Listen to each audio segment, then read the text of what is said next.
Like millions of others, my great-great-grandparents walked out of Poland, kids in tow, to escape the atrocities of the First World War.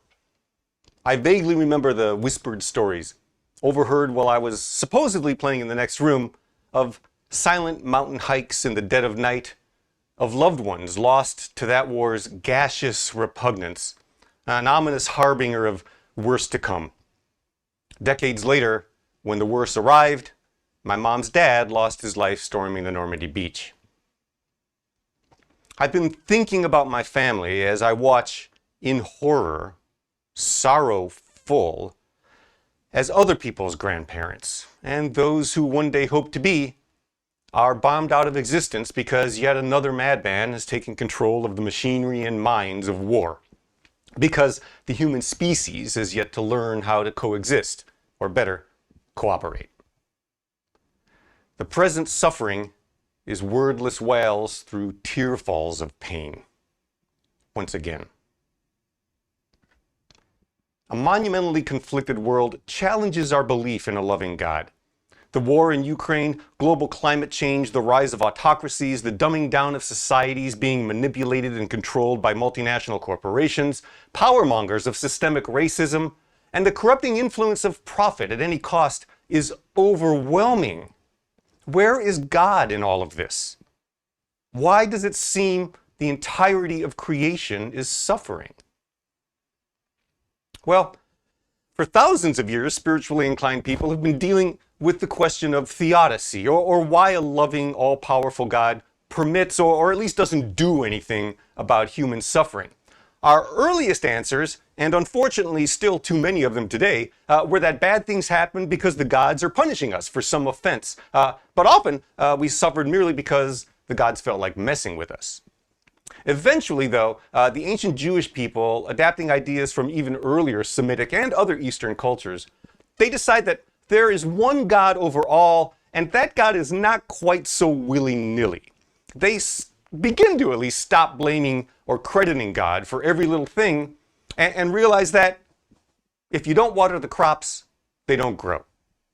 They begin to realize that it's nature, not God.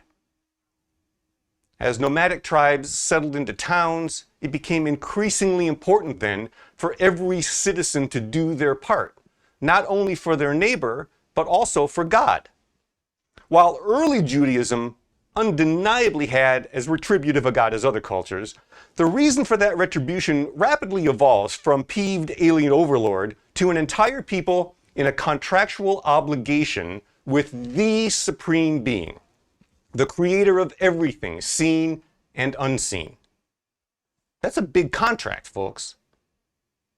The Jewish people believe they're partners in a divine covenant with God, a covenant of love, mutual respect, and honesty. Breaking the covenant created suffering for individuals, and it could bring the wrath of God down on the entire community. Not directly as like fireballs and lightnings from a super wrathful super being, but through invasions of their homeland, through exiles and plagues and pestilence. Individual good behavior was encouraged because one person's mistake or arrogance could ruin the entire community. It's a punitive theology, yes, but we're starting to make progress. At least humans are now responsible for shouldering some of the burden for the world's woes. You know, people often read a petty, petulant God in the First Testament, but that's not how the ancient Jewish people would have understood these stories. Jews are in intimate relationship with God, especially in their time of suffering. Whether leaving Egypt to wander in faith for a lifetime or in exile in Babylon for 3 generations, Jewish or not, we're supposed to remember and know that God is with us, suffering with us. Divine support is all we need from God. From Amos to Jeremiah, the prophets remind us of our covenant relationship and the consequences of failing to live in right relationship with God. What is living in right relationship with God? Let me make it simple for you. Don't be a jerk.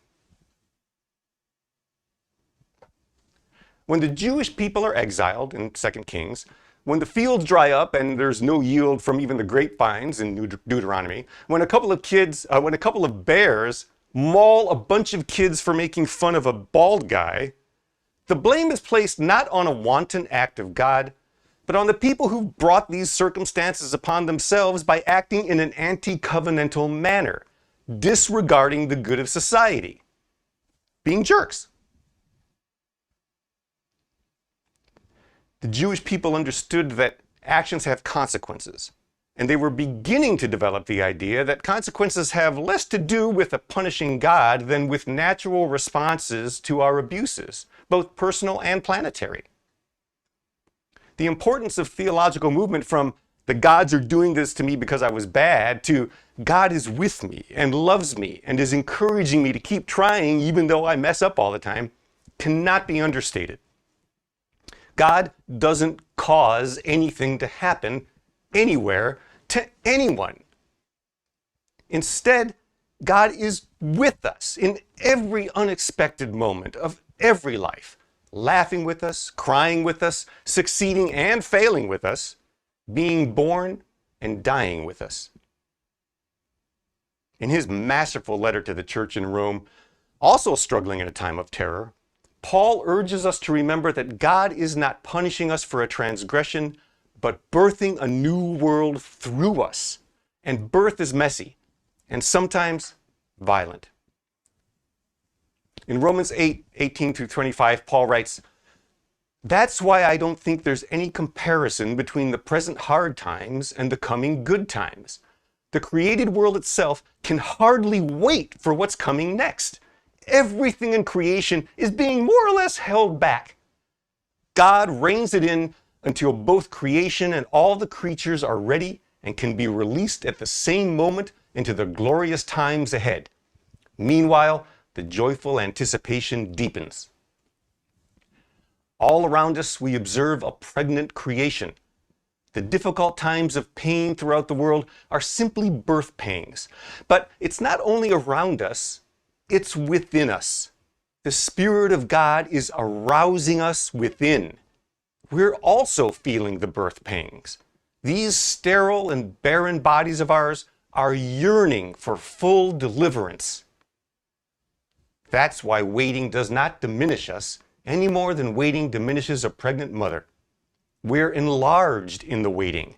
We, of course, don't see what's enlarging us, but the longer we wait, the larger we become, and the more joyful our expectancy. It's not only around us, it's within us, Paul says.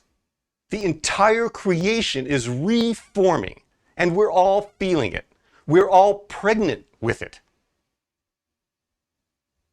Paul wrote almost 2,000 years ago, but I think his sentiment is as fresh and hopeful as today's sunrise. A new human, a new planetary covenant is forming right now at this moment. But Paul came to realize that this moment for us might be generations, perhaps eons for the universe. The gestation period takes longer than most of us would like. Certainly, Paul expected this transformation in his lifetime, and I wish it would happen in mine. But the evolution of consciousness is unconcerned about human time. While we work to create a more equitable and compassionate world, we shouldn't despair at the news of our heartlessness to one another. Instead, let's remember that the suffering of war and a feverish planet are not the end of civilization, and certainly not the end of the world. Let's remember that as God suffers with us, so do we suffer with our neighbors. Our present suffering is merely the transformation of humanity's currently inhumane incarnation, dying to be born into a new, more equitable, reasonable, compassionate, and covenantal globe. May God make it so.